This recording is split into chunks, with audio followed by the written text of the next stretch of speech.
नमस्कार मंडळी, आज आपण येत आहोत सज्जनगडावर.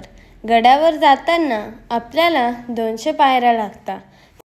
सज्जनगड हा 3.5 फूटचा आहे. संत रामदासांच्या प्रदस्पर्शाने हा किल्ला पावन झाला आहे. आपण येथे एकदा तरी जरूर भेट द्यावी.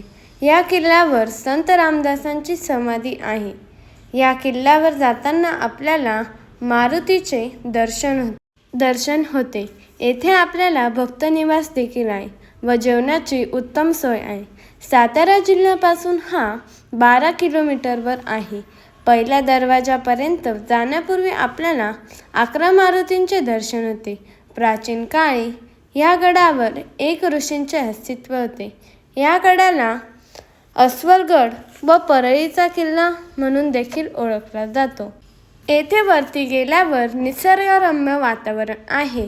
गडाच्या वरती हनुमानाचे मंदिर आहे.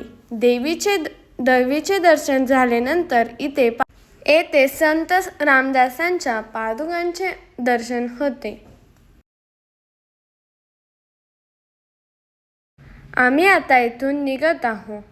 Please like, share and subscribe to my channel and follow for more videos.